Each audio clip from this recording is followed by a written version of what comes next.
الحمد لله نحمده ونستعينه ونستغفره ونعوذ بأنفسنا ومن سيئات أعمالنا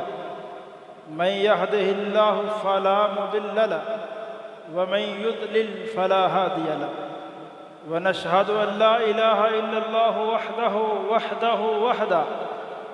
ونشهد أن سيدنا ومولانا محمدًا عبده ورسوله أما بعد فإن خير الحديث كتاب الله وخير الهدي هدي محمد صلى الله عليه وسلم وشر الأمور محدثاتها وكل محدثة بدعة وكل بدعة ضلالة وكل ضلالة في النار. اللهم صل على محمد وعلى آل محمد كما صليت على إبراهيم وعلى آل إبراهيم إنك حميد مجيد. اللهم بارك على محمد وعلى آل محمد كما باركت على إبراهيم وعلى آل إبراهيم إنك حميد مجيد. أعوذ بالله السميع العليم من الشيطان الرجيم من همزه ونفخه ونفثه. بسم الله الرحمن الرحيم.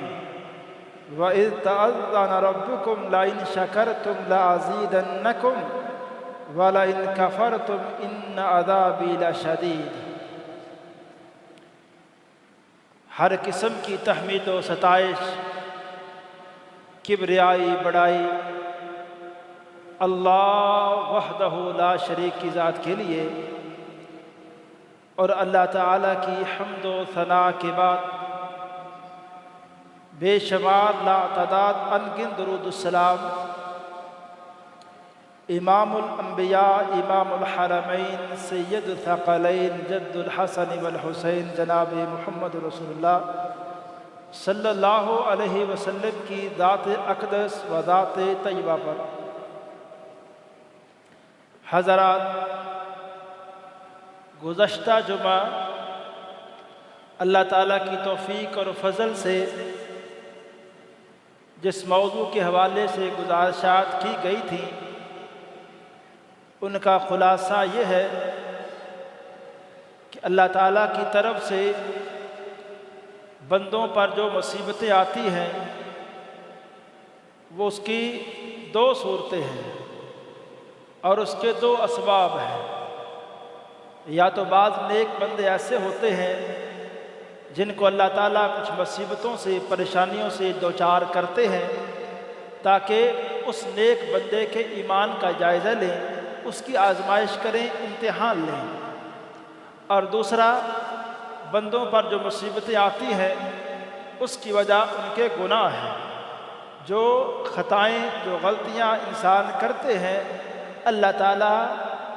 بعض ان غلطیوں کی، اکثر غلطیوں کی تو اللہ تعالیٰ معافی دے دیتے ہیں. اس میں یہ آیت بیان کی گئی تھی کہ وَمَا أَصَابَكُم مِّن مُّصِيبَةٍ فَبِمَا كَسَبَتْ أَيْدِي النَّاسِ. جو کچھ بھی لوگوں کو مصیبتوں کا سامنا ہے، پریشانیوں کا سامنا ہے، یہ صرف ان کے ہاتھوں کے کمائے ہوئے عملوں کا نتیجہ ہے. اور فرمایا وَيَعْفُو عَن كَثِيرٍ. اکثر گناہ تو ایسے ہیں جن کو اللہ تعالیٰ معاف فرما دیتے ہیں، ان سے درگزر کرتے ہیں، دنیا میں اس پر سختی نہیں کرتے. لیکن بعض گناہ ایسے ہیں کہ ان پر اللہ تعالیٰ اس دنیا میں بھی گرفت کرتے ہیں. اور سورۃ السجدہ کے اندر اللہ تعالیٰ نے اس مضمون کو اس طرح بیان کیا ہے کہ اس دنیا کے اندر ہم لوگوں کو چھوٹے چھوٹے عذاب، اس کا ہم عذاب دیں گے، لیکن یہ عذاب ادنا ہے. لیکن جو عذاب اکبر ہے وہ تو آخرت کا ہے. اللہ تعالی ہم سب کو دنیا اور آخرت دونوں جو عذاب ہیں اس سے محفوظ رکھے. آج کے خطبہ میں اس حوالے سے گزارشات کی جائیں گی کہ مصیبتیں آنے سے پہلے لوگوں کو کون سے کام کرنے چاہیے تاکہ مصیبتیں انسانوں کے پاس آئیں ہی نہ، اور اللہ تعالیٰ مصیبتوں کو، پریشانیوں کو لوگوں سے دور رکھیں اس سے پہلے کون سے کام ہمیں کرنے چاہیے۔ اس حوالے سے 2 کام آج کے اس خطبہ جمعہ میں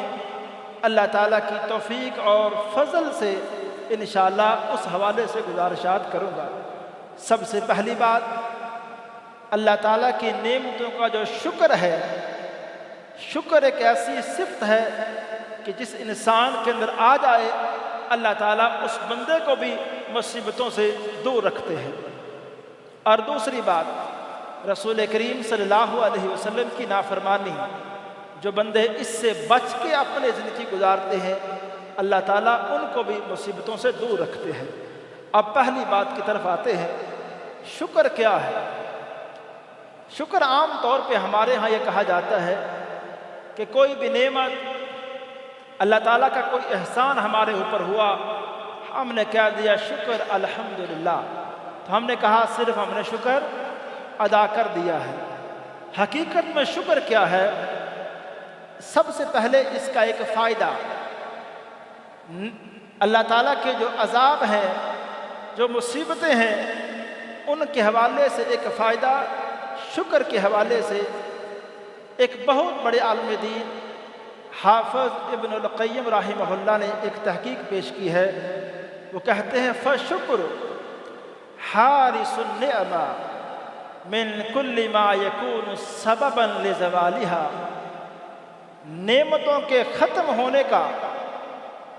جو انسان کے اوپر اللہ تعالیٰ کے انعام ہوتے ہیں، نعمتیں ہوتی ہیں،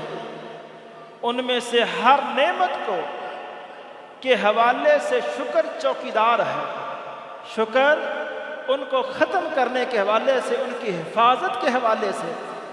شکر اس طرح سے چوکیداری کرتا ہے کہ نعمتوں کو ختم نہیں ہونے دیتا۔ اللہ تعالیٰ کی نعمتوں کا جو سلسلہ ہے انسان پہ بند نہیں ہوتا ہے جب تک انسان شکر ادا کرتا رہتا ہے۔ اور شکر کیا ہے؟ 2 باتیں، زبان سے بھی اللہ تعالیٰ کی تعریف کی جائے، زبان سے تعریف اس طرح سے کی جائے، اس کی حمد و ثنا بھی بیان کی جائے، ذکر و اذکار سے زبان بھی تر رکھی جائے، اور زبان کا استعمال اللہ کی نافرمانی میں نہ کیا جائے۔ اسی طرح شکر دوسرا دل کا شکر ہے، دل کے اندر اس بات کو مضبوط کرنا ہے کہ جو کچھ بھی اللہ تعالیٰ نے اس پر انعام و اکرام کیے ہیں،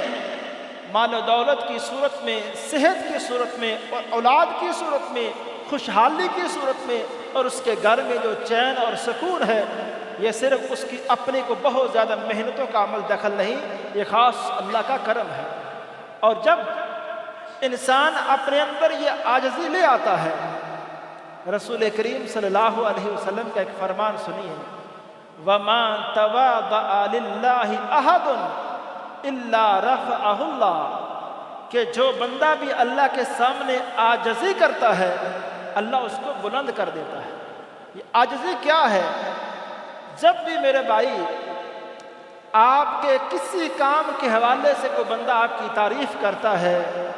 آپ کہتے ہیں اس میں میرا کمال نہیں، صرف ساری کی ساری تعریف میرے رب کی ہے۔ جب آپ لوگوں کے سامنے، لوگ آپس میں کہتے ہیں کہ کوئی کام ہوا ہے، کوئی بندہ کہتا ہے کہ اس سارے کام کا جو بھی کامیابی کے پیچھے جس کی محنت ہے فلاں بندے کی ہے، آپ کہیں میں نے محنت کی ہے لیکن میرے بھائیوں کی محنت میرے سے زیادہ ہے، میں کوئی اس حوالے سے دعویٰ نہیں کرتا ہوں کہ اس کامیابی کے پیچھے صرف میری محنت ہے، میں ایسی کوئی دعویٰ نہیں کرتا ہوں۔ جب انسان اپنے آپ کو اللہ کے سامنے فقیر رکھتا ہے، چھوٹا بنا کے رکھتا ہے، اپنے آپ کو عاجز بنا کے رکھتا ہے، اللہ تعالیٰ دنیا کی عزتیں، دنیا کی رفعتیں اس بندے کو عطا فرما دیتے ہیں۔ اور اسی طرح شکر، جو زبان کا شکر ہے کہ اللہ تعالیٰ کی تعریف، اور دل کا شکر کہ اپنے اندر یہ احساس پیدا کرنا اور اپنے آپ کو یہ بات بار بار سمجھانا کہ اے انسان تو اپنے محنت پر، اپنی قابلیت پر کبھی بھی فخر نہ کر، کبھی بھی یہ دعوے نہ کر کہ دیکھا میں نے 1 مہینہ محنت کی ہے اور اس کاروبار کو میں یہاں تک لے کے آ گیا ہوں، میں نے اس قدر راتوں کو محنت کی اور اس قدر ڈگریاں حاصل کر کے میں اس قدر اعلیٰ منصب اختیار میں نے کر لیا ہے، یہ میری محنت ہے۔ میرے بھائی، جب بھی اس طرح کی باتیں انسان کی زبان پہ آتی ہیں اس کے اندر تکبر آتا ہے، دوسروں کی تحقیر آتی ہے۔ آپ ساری جتنے بڑے منصب پہ آپ چلے جائیں، جتنی بڑی کامیابی آپ حاصل کرنے، آپ کے بات کرنے کا انداز اس طرح سے ہو کہ آپ کہیں کہ جو بھی کامیابی ہے، جو بھی عنایت ہے، اس میں میرے رب کا کرم ہے، میرے رب کی رحمت ہے۔ میرے جیسے کتنے ایسے قابل آدمی ہیں، میرے جیسے مجھ سے زیادہ محنت کرنے والے لوگ تھے جو مجھ سے زیادہ راتوں کو محنت کرتے تھے، آج وہ کامیابی ان کے پاس نہیں ہے، میرے پاس ہے۔ تو یہ بات پھر سمجھ آتی ہے نا کہ اللہ کرم فرماتے ہیں، اللہ کی رحمت ہوتی ہے۔ ہر محنت کرنے والا کامیاب نہیں ہوتا ہے جب تک اللہ تعالیٰ کی اس میں رحمت شامل حال نہ ہو۔ اگلی بات یہ سمجھیے، شکر کے حوالے سے ایک بہت بڑے مفسر جلال الدین قاسمی رحمہ اللہ، انہوں نے 5 باتیں عرض کی ہیں، 5 باتیں شکر کے حوالے سے۔ وہ کہتے ہیں جس ذات کے آپ کے اوپر احسان ہو اس کا شکر اگر آپ ادا کر رہے ہیں تو 5 باتیں آپ کے اندر ہونی چاہیے، پھر ثابت ہوتا ہے کہ آپ شکر ادا کر رہے ہیں۔ نمبر 1 کہتے ہیں جس کا آپ شکر ادا کر رہے ہیں اس کی مکمل تابعداری کریں، مکمل اللہ تعالیٰ کا اگر آپ شکر ادا کر رہے ہیں تو آپ کے جو شب و روز ہیں، آپ کی زندگی گزارنے کے جو آداب طریقے ہیں، اس میں اللہ تعالیٰ کی فرما برداری، تابعداری واضح طور پہ نظر آئے۔ میں جب اللہ تعالیٰ کا ایک حکم سنتا ہوں تو میری تمنا، میری خواہش کیا ہے، میں اس بات کو چھوڑ دوں، اللہ تعالیٰ کی تابعداری کروں ہر کام کے اندر، تو یہ بات واضح ہے کہ اللہ تعالیٰ کا میں شکر ادا کر رہا ہوں۔ دوسری بات وہ کہتے ہیں اللہ تعالیٰ کی نعمتوں کا انسان بار بار اعتراف کرے، وہ کہے کہ یہ نعمت میرے رب کی ہے، میرے خالق و مالک کا کرم ہے، اس بات کا بار بار اظہار کرے۔ یہاں یہ بات میں دوبارہ عرض کر دیتا ہوں، میرے بھائی، جب آپ اپنی مجلسوں میں، اپنی گفتگو میں اپنے رب کی تعریف بار بار کریں گے تو اس کا آپ خود تجربہ کر لیجئے گا، آپ کے اندر تکبر جاتا رہے گا۔ آپ پھر لوگوں کی جو تحقیر کرتے ہیں لوگ، وہ تحقیر سے آپ بالکل محفوظ رہیں گے۔ آپ کو ایسے لگے گا کہ میری محنت جو ہے، میری جو قابلیت ہے، اصل یہ نہیں ہے، اصل تو میرے رب کی رحمت ہے۔ تیسری بات وہ کہتے ہیں کہ جب بھی اللہ تعالیٰ کی نعمت انسان کے اوپر ہو تو اللہ تعالیٰ کی بار بار جو تعریفات کے اندر اضافہ کرے، اللہ تعالیٰ کے ذکر کے اندر اضافہ کرے۔ اور یہ بات میں عرض یہاں کرنا چاہتا ہوں کہ اگر صبح و شام کے جو اذکار ہیں اس کو اگر ہم زبانی یاد کر کے ان کا معنی مفہوم سمجھ کر اگر ذکر و اذکار دیکھیں، آپ صبح صبح چارپائی سے اٹھے ہیں، اگر زبان سے آپ کی یہ کلمات ادا ہو رہے ہیں،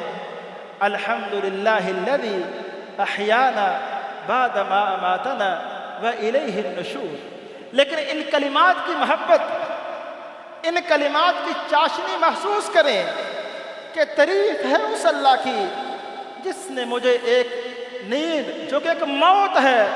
اس کے بعد زندہ کر دیا ہے، اس میں تعریف صرف میرے اللہ کی ہے۔ جب آپ ان کلمات کو محبت کے ساتھ، چہرے پہ مسکراہٹ لا کے محبت کے ساتھ ان کلمات کو ادا کریں گے، آپ کے دل کے اندر رب تعالیٰ کی محبت بڑھے گی۔ اور 5ویں بات جلال الدین قاسمی یہی فرماتے ہیں، کہتے ہیں کہ جس ذات کا آپ شکر ادا کرتے ہیں تو لازمی بات ہے کہ جو ذات جن چیزوں کو ناپسند کرتی ہے آپ زندگی کے اندر ان چیزوں کو چھوڑ دیں، ترک کر دیں، تو یہ واضح مطلب ہے کہ آپ اس رب کا شکر ادا کر رہے ہیں۔ نہیں تو باتوں میں یہ کہہ دینا کہ اللہ کا شکر ہے جی، الحمدللہ جی، لیکن میں عرض کرنا چاہتا ہوں میری زندگی کے اندر اگر نماز نہیں ہے، سچ بولنا نہیں ہے، اگر یہ باتیں مجھے تکلیف دیں کہ کاروبار کے اندر جھوٹی قسم نہیں اٹھانی چاہیے، کاروبار کے اندر جھوٹ نہیں بولنا چاہیے، جب یہ باتیں مجھے اچھی نہ لگیں، رب تعالیٰ کے واضح احکامات ہیں اور مجھے ایسا لگے کہ شاید ان باتوں پہ عمل کر کے مجھے کاروبار کے اندر خسارہ ہوگا، تو پھر میں اللہ تعالیٰ کا شکر تو ادا نہیں کر رہا ہوں۔ اور اسی طرح شکر کے لیے جہاں زبان سے ان کلمات کو ادا کرنے کی ضرورت ہے، اسی طرح آپ اپنے عمل سے بھی بتائیں کہ آپ واقعی اپنے رب کا شکر ادا کر رہے ہیں۔ اس کے لیے ایک آیت سنیے، اللہ تعالیٰ فرماتے ہیں اعملوا آل داود شکرا، کہ اے آل داود شکر کر کے شکر والا عمل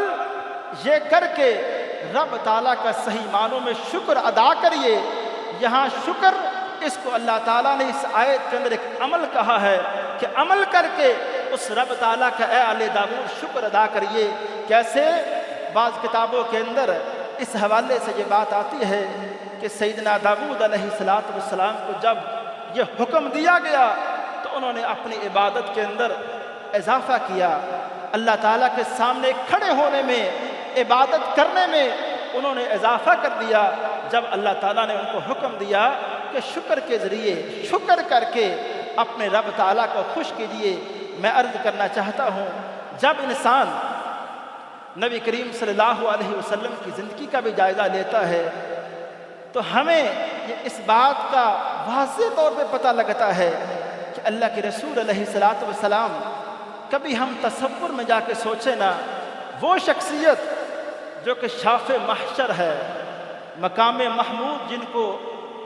دیا جائے گا، اور آخری پیغمبر ہیں، اور اللہ تعالیٰ اس دنیا کے اندر جو بھی انسان آئے اور جو بھی انسان آئیں گے سب سے عظمت والی وہ ہستی ہے۔ ان کے حوالے سے بخاری کے اندر روایت کے الفاظ یہ ہے، سیدہ عائشہ بیان کرتی ہیں قام النبی صلی اللہ علیہ وسلم حتی تورمت قدما، کہ اللہ کے رسول علیہ السلام رات کو جب قیام کرتے اس قدر لمبا قیام کرتے کہ آپ کے پاؤں سوج جاتے تھے۔ میں عرض کرنا چاہتا ہوں جب اللہ کے رسول علیہ السلام سے اس حوالے سے پوچھا گیا کہ کائنات کے امام آپ کی تو یہ عظمت ہے، آپ اتنا لمبا قیام کیوں کرتے ہیں؟ تو کائنات کے امام صلی اللہ علیہ وسلم کے الفاظ سنیے، آپ نے فرمایا افلا اکون عبدا شکورا، کہ جس رب نے میرے اوپر اتنا انعام کیا ہے تو میں اس رب کا شکر ادا کرنے والا بندہ کیوں نہ بن جاؤں۔ میں یہ بات واضح طور پہ اپنے بھائیوں کو سمجھانے کی کوشش کر رہا ہوں کہ شکر آپ کے اندر تب آئے گا جب آپ کی زبان، جب آپ کے نظریات، جب آپ کا عمل، یہ ساری باتیں اس بات کی عکاسی کریں کہ اللہ تعالیٰ کے احکامات کے مطابق آپ زندگی گزار رہے ہیں، تو سمجھیں آپ شکر ادا کر رہے ہیں۔ اس کی مثال ہمارے اداروں کے اندر کام کرنے والے بندے اچھی طرح محسوس کر سکتے ہیں کہ جس بندے نے بھی، اگر آپ کا کوئی آفیسر ہے وہ آپ کے اوپر اضافی کوئی انعام و اکرام کر رہا ہے، آپ کی ماہانہ تنخواہ سے زیادہ کچھ پیسے دیتا ہے، اس کا لازمی حصہ یہ ہے کہ آپ اس کی زیادہ تابع داری کریں گے، آپ اس کی باتوں کو زیادہ مانیں گے، آپ زیادہ کوشش کریں گے کہ مجھ سے زیادہ اور خوش ہو، آپ کوشش کریں گے میری جو ڈیوٹی ہے اس سے بڑھ کے کام کروں، کیونکہ اس بندے نے مجھے میری ڈیوٹی سے زیادہ تنخواہ دی ہے، پیسے دیے ہیں۔ میں عرض کرنا چاہتا ہوں کہ جب اللہ تعالیٰ کی نعمتیں انسان کے پاس آتی ہیں، ہمیں دراصل وہ خوشحالی والے دن وہ بھول جاتے ہیں، لیکن جب پریشانی آتی ہے ایسا نہیں ہوتا۔ جب ایک بندے کے پاس خوشی ہے، بندہ کہتا ہے جی میرا بیٹا کامیاب ہوا ہے، میرے بیٹے نے محنت ہی بڑی کی ہے، میں کامیاب ہوا ہوں، میرے فلاں محلے دار نے سفارش بڑی مضبوط کی تھی، میرا یہ کاروبار اس حد تک پہنچ گیا ہے، میرے بڑوں کی اس میں محنت بہت شامل ہے۔ یہ ساری باتیں ہم کرتے ہیں، لیکن جب کہا وہی کاروبار اللہ معاف فرمائے چند لمحوں کے اندر جب ختم ہو جاتا ہے تو پھر کہتے ہیں کہ اب کیا بنا؟ تو کہتے ہیں اب اللہ کا حکم ہے، اب جیسے اللہ نے کیا اب وہ ہو گیا ہے۔ اب جب پریشانی ہے، جو مصیبت ہے، اس کی نسبت کس کی طرف ہے؟ اللہ کی طرف۔ اور جو خوشحالی ہے، جو انعام و اکرام ہے، جو بڑے بڑے عہدوں، یہ جو مناصب ہیں، جب ان کی بات ہوئی تو کہا بیٹے کی محنت ہے، محلے داروں کی سفارش ہے، رشتہ داروں کی سفارش ہے، فلاں بندے تک میری پہنچ ہے، فلاں بندے سے میرے تعلقات ہیں۔ اب بندہ میں کرتا ہے، اپنی تعریفات بیچ میں لاتا ہے۔ میں یہی بات سمجھا رہا ہوں، اصل شکر اس بات کا یہی ہے کہ آپ کی لفظوں، آپ کے الفاظ بتائیں، آپ کی باتیں بتائیں، آپ کا عمل بتائے کہ ایک نعمت کے بعد دوسری نعمت جب آپ کے پاس آئی ہے، آپ کا عمل اللہ کے عبادت والا، تابعداری والا اور بڑھ جاتا ہے، آپ کے اندر عاجزی، آپ کا اخلاق اور بہتر ہو جاتا ہے۔ یہ اخلاق نہیں کہ جب آپ دکان پہ ہیں، کسٹمر سے بات کر رہے ہیں تو پھر تو اعلیٰ اخلاق کے ساتھ، کیونکہ آپ کو پتہ ہے اگر اچھے انداز سے بات نہ کریں گے، کاروباری مسئلہ ہے، آپ کو یہ نہیں کہ اچھا اخلاق اسلام کا حکم ہے، بس یہ باتیں ہیں کہ دکانداری کے اصول و ضابطے یہ ہیں۔ لیکن جب وہی بندہ دکانداری سے ہٹ کے آپ سے گھر میں ملاقات کے لیے آتا ہے، آپ کا بات کرنے کا انداز ہی اور ہے۔ میں یہی بات کر رہا ہوں کہ جب انسان، اللہ کے رسول علیہ الصلوۃ والسلام کی حدیث سنیے کہ آپ نے فرمایا جو بندہ خوشحالی کے اندر، اچھے دنوں کے اندر رب تعالیٰ کو یاد کرتا ہے تو پریشانی کے ایام میں اللہ تعالیٰ انہیں یاد کرتا ہے، اللہ تعالیٰ ان کا خیال رکھتا ہے۔ لیکن جب پریشانی آتی ہے، مصیبت آتی ہے، تو پھر بھی یاد رکھیے اس بات کو کہ جب انسان اللہ تعالیٰ سے اپنے تعلق کو مضبوط کرتا ہے اور اس بات کو مان لیتا ہے، رات سونے سے پہلے اور صبح کے اذکار کے اندر ایک بہت عظمت والا وظیفہ ہے سید الاستغفار، لیکن کبھی ہم نے اس کے مفہوم کو شاید دیکھا نہیں۔ وہ جو وظیفہ ہے اللہم انت ربی، اس وظیفے کو کبھی آپ ترجمے کے ساتھ پڑھیے اور اپنے دل کے اندر اس کا مفہوم اتاریے کہ اس کے اندر انسان اپنے رب سے کتنی محبت والی باتیں کرتا ہے۔ آج اس خطبہ جمعہ میں اس بات کو آپ یاد کر کے جائیں کہ آج سے انشاءاللہ ہم نے صبح و شام کے جو اذکار ہیں ان کو اچھے سے یاد کر کے اور ان کا ترجمہ یاد کر کے سمجھ کے ہم نے ان اذکار کو پڑھنا ہے اور ہم نے اپنے آپ کو سمجھانا ہے کہ صبح و شام اپنے رب سے ہم کیا باتیں کرتے ہیں۔ تو یہی شکر ہے۔ اور اس حوالے سے اللہ تعالیٰ نے قرآن کے اندر دو باتیں اور ارشاد فرمائی ہیں کہ جب انسان شکر ادا نہیں کرتے تو اللہ تعالیٰ کا پھر ان قوموں کے اوپر عذاب آتا ہے۔ آج لوگ چیخ پڑے ہیں مہنگائی کے عذاب سے، بجلی کے بلوں سے اور فلاں فلاں مسئلوں سے، لیکن ہر بندہ یہ بات کرتا ہے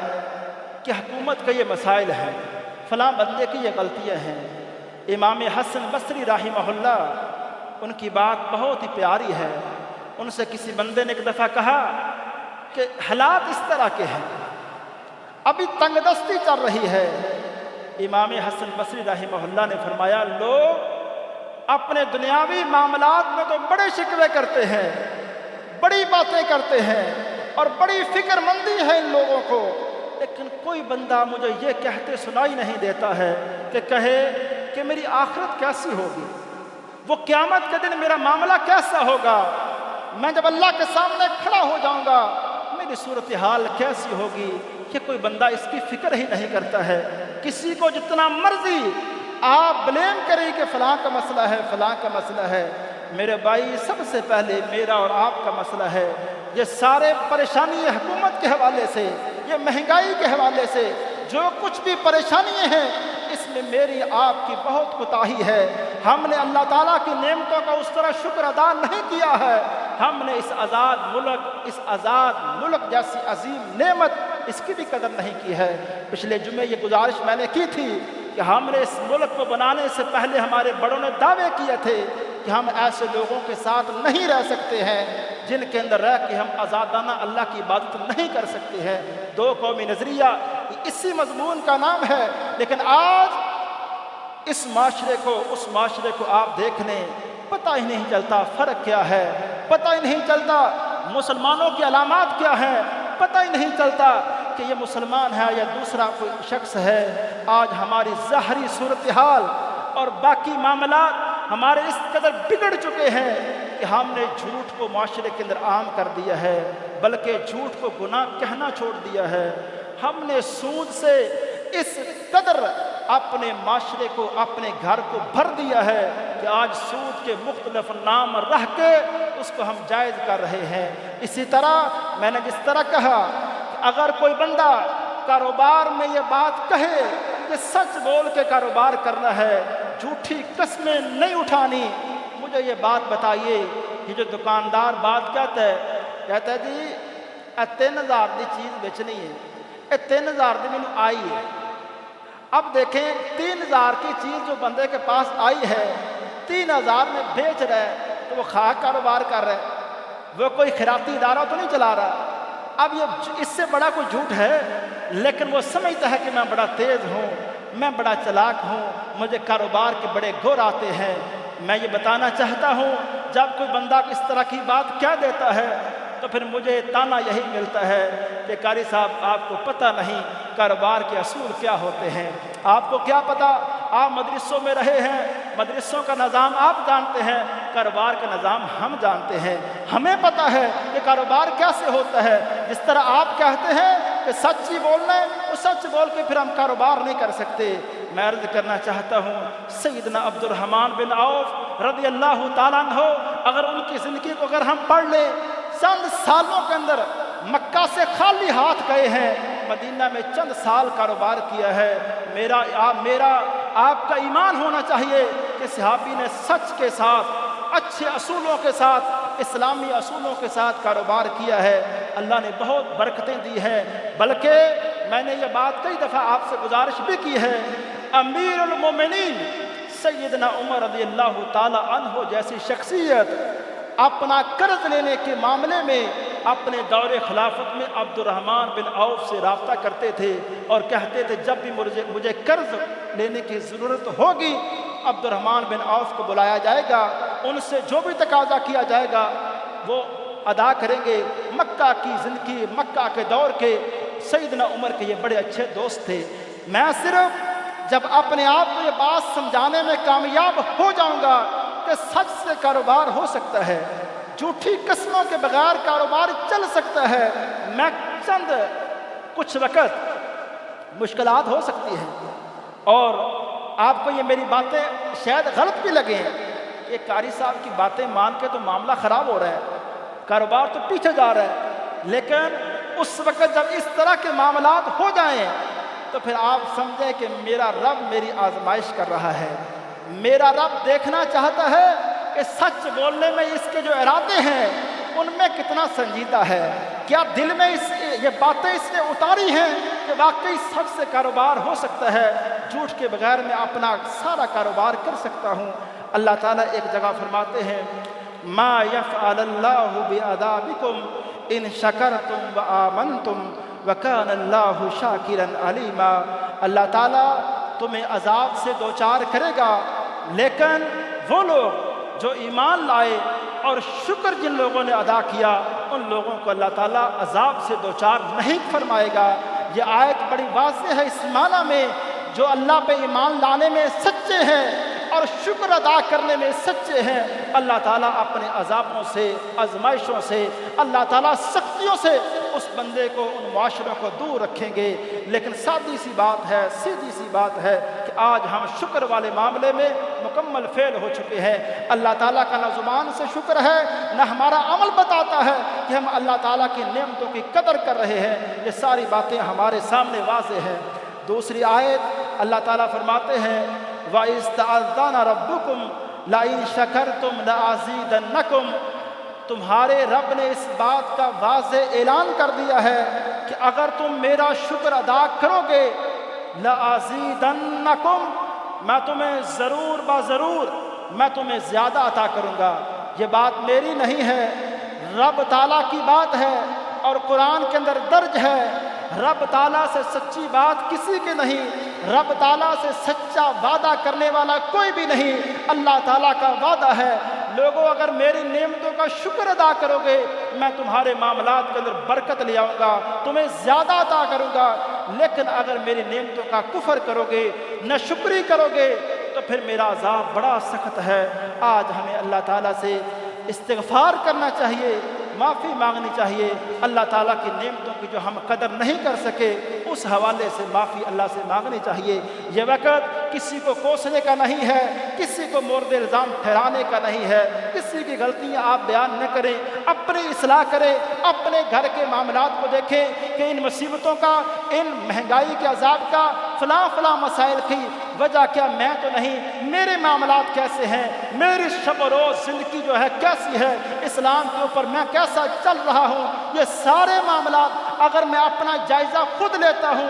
تو میرا ضمیر مجھے واضح طور پہ جواب دے دے گا کہ میں کہاں کھڑا ہوں، ان ساری پریشانیوں میں میرا کتنا قصور ہے، کہ واضح جواب مل جائے گا۔ وما علی الا البلاغ۔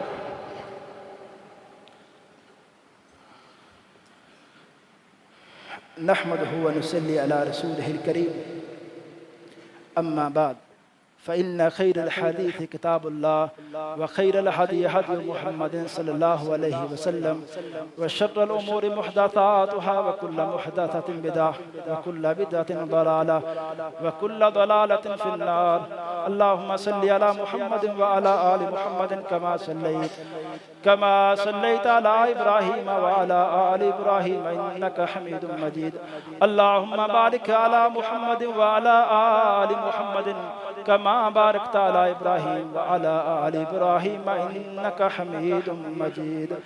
ربنا ظلمنا أنفسنا وإن لم تغفر لنا وترحمنا لنكونن من الخاسرين۔ اللهم إنك عفو تحب العفو فاعف عنا۔ اللهم اغسلنا خطاياي بالماء والثلج والبرد۔ ربنا آتنا في الدنيا حسنة وفي الآخرة حسنة